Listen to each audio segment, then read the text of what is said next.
सांसद नरेश बाबू पुगलिया इनकी अध्यक्षता में विदर्भ किसान मजदूर कांग्रेस जिला चंद्रपुर और कांग्रेस के फ्रंटल ऑर्गेनाइजेशन की ओर से पूर्व प्रधानमंत्री भारत रत्न स्वर्गीय राजीव गांधी ने आदरांजलि अर्पण की गई।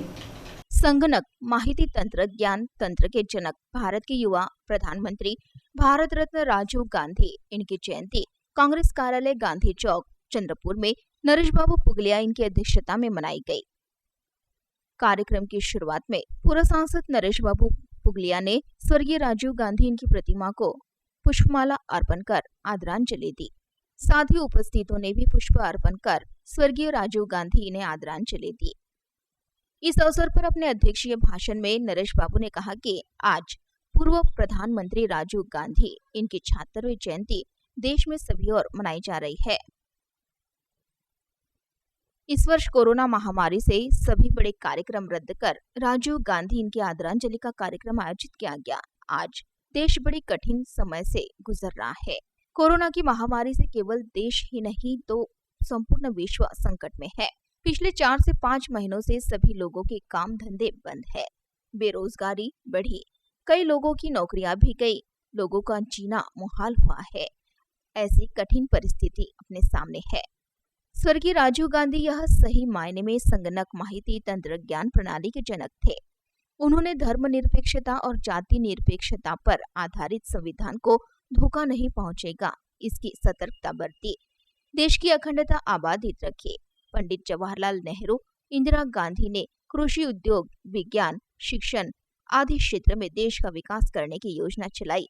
उन्हें सक्षमता से आगे चलाने का कार्य राजीव गांधी ने किया, ऐसा कहते श्री पुगलिया ने अपने विचार व्यक्त किए। इस अवसर पर सर्वश्री युवा नेता राहुल बाबू पुगलिया, विरोधी पक्ष नेता मनपा डॉक्टर सुरेश महाकुलकर, इंटक जिला अध्यक्ष चंद्रशेखर पोड़े, मनपा नगर सेवक अशोक नागापुरे, विदर्भ किसान मजदूर कांग्रेस के शहर अध्यक्ष देवेंद्र बेले, नीलेश खोब्रागड़े, वीना खनके, सकीना अंसारी, NSUI अध्यक्ष स्वप्निल तिवारी, सुधाकर सिंह गौर, बाबूलाल करुणाकर, विनोद पिंपर शेंडे, अजय महाडोड़े, सायरा बानो, अनंता हुड और असंख्य कार्यकर्ता उपस्थित थे। मिठाई बांटकर भारत रत्न राजीव गांधी इनकी जयंती मनाई गई। कार्यक्रम का संचालन और प्रास्ताविक चंद्रशेखर पोड़े ने किया और आभार प्रदर्शन स्वप्निल तिवारी ने किया। आज कुछ राजकीय पक्ष, जातिवादी प्रतिक्रियावादी पार्टियां गांधी परिवार का विरोध करती है। क्यों विरोध करती है? उन्हें मालूम है कि देश की जनता की श्रद्धा गांधी परिवार पे है। पंडित जवाहरलाल नेहरू रहे, इंदिरा जी रहे या उस परिवार के असंख्य लोग आज़ादी की लड़ाई में 12-12, 13 साल तक के जेल में रहे हैं। आज हम प्रभु रामचंद्र जी की पूजा करते हैं, उन्हें हमारा अपना सब कुछ मानते हैं। 14 साल का वनवास उन्होंने भोगा और एक आदर्श पुरुष के नाते और राम राज्य की कल्पना भी हम लोग इसलिए करते हैं कि प्रभु रामचंद्र जी का आदर्श हमारे सामने है।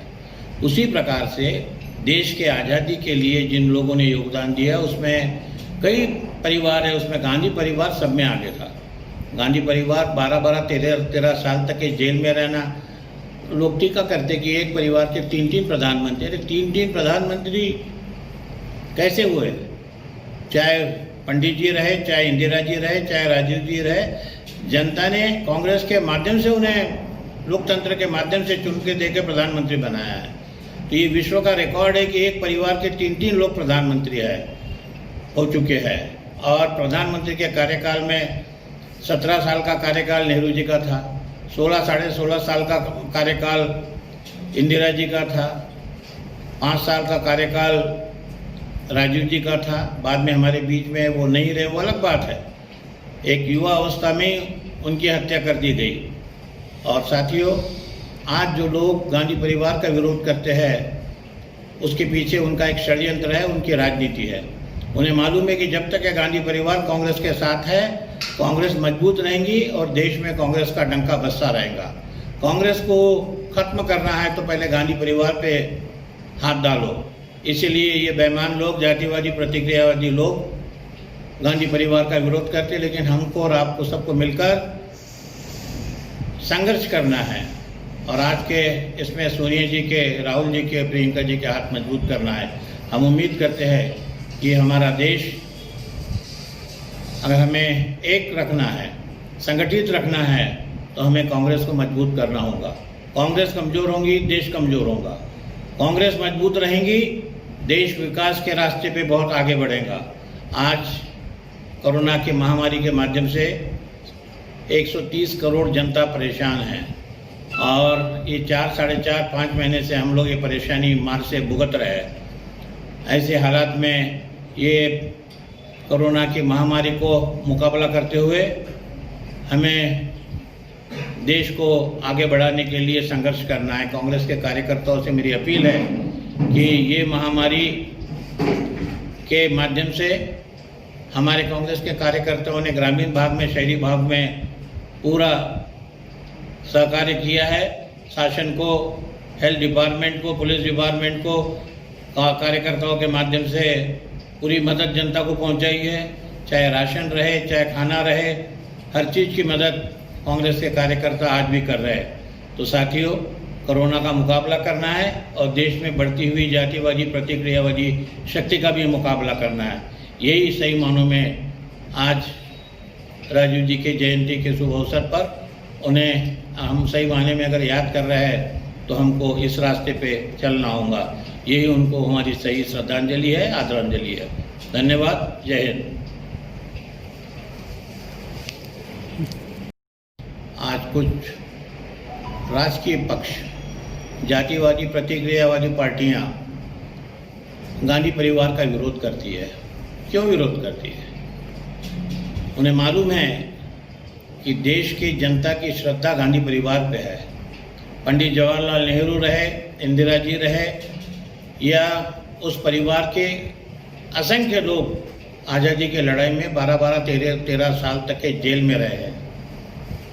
आज हम प्रभु रामचंद्र जी की पूजा करते हैं, उन्हें हमारा अपना सब कुछ मानते हैं।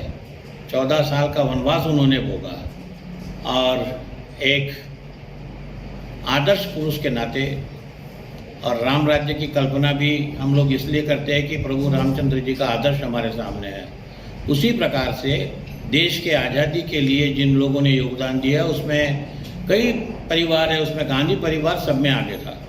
गांधी परिवार 12-12, 13 साल तक के जेल में रहना, लोग टीका करते कि एक परिवार के 3-3 प्रधानमंत्री। अरे 3-3 प्रधानमंत्री कैसे हुए? चाहे पंडित जी रहे, चाहे इंदिरा जी रहे, चाहे राजीव जी रहे, जनता ने कांग्रेस के माध्यम से उन्हें लोकतंत्र के माध्यम से चुन के देकर प्रधानमंत्री बनाया है। तो ये विश्व का रिकॉर्ड है कि एक परिवार के 3-3 लोग प्रधानमंत्री हो चुके हैं। और प्रधानमंत्री के कार्यकाल में 17 साल का कार्यकाल नेहरू जी का था, 16, साढ़े 16 साल का कार्यकाल इंदिरा जी का था, 5 साल का कार्यकाल राजीव जी का था। बाद में हमारे बीच में वो नहीं रहे, वो अलग बात है। एक युवा अवस्था में उनकी हत्या कर दी गई। और साथियों, आज जो लोग गांधी परिवार का विरोध करते हैं, उसके पीछे उनका एक षड्यंत्र है, उनकी राजनीति है। उन्हें मालूम है कि जब तक ये गांधी परिवार कांग्रेस के साथ है, कांग्रेस मजबूत रहेंगी और देश में कांग्रेस का डंका बजता रहेगा। कांग्रेस को खत्म करना है तो पहले गांधी परिवार पे हाथ डालो। इसीलिए ये बेईमान लोग, जातिवादी, प्रतिक्रियावादी लोग गांधी परिवार का विरोध करते, लेकिन हमको और आपको सबको मिलकर संघर्ष करना है। और आज के इसमें सोनिया जी के, राहुल जी के, प्रियंका जी के हाथ मजबूत करना है। हम उम्मीद करते हैं कि हमारा देश, अगर हमें एक रखना है, संगठित रखना है, तो हमें कांग्रेस को मजबूत करना होगा। कांग्रेस कमज़ोर होगी, देश कमज़ोर होगा। कांग्रेस मजबूत रहेंगी, देश विकास के रास्ते पे बहुत आगे बढ़ेगा। आज कोरोना की महामारी के माध्यम से 130 करोड़ जनता परेशान है और ये 4, साढ़े 4, 5 महीने से हम लोग ये परेशानी मार से भुगत रहे हैं। ऐसे हालात में ये कोरोना की महामारी को मुकाबला करते हुए हमें देश को आगे बढ़ाने के लिए संघर्ष करना है। कांग्रेस के कार्यकर्ताओं से मेरी अपील है कि ये महामारी के माध्यम से हमारे कांग्रेस के कार्यकर्ताओं ने ग्रामीण भाग में, शहरी भाग में पूरा सहकार्य किया है। शासन को, हेल्थ डिपार्टमेंट को, पुलिस डिपार्टमेंट को, कार्यकर्ताओं के माध्यम से पूरी मदद जनता को पहुंचाई है। चाहे राशन रहे, चाहे खाना रहे, हर चीज़ की मदद कांग्रेस के कार्यकर्ता आज भी कर रहे हैं। तो साथियों, कोरोना का मुकाबला करना है और देश में बढ़ती हुई जातिवादी प्रतिक्रियावादी शक्ति का भी मुकाबला करना है। यही सही मानों में आज राजीव जी के जयंती के शुभ अवसर पर उन्हें हम सही मायने में अगर याद कर रहे हैं तो हमको इस रास्ते पे चलना होगा। यही उनको हमारी सही श्रद्धांजलि है, आदरांजलि है। धन्यवाद। जय हिंद।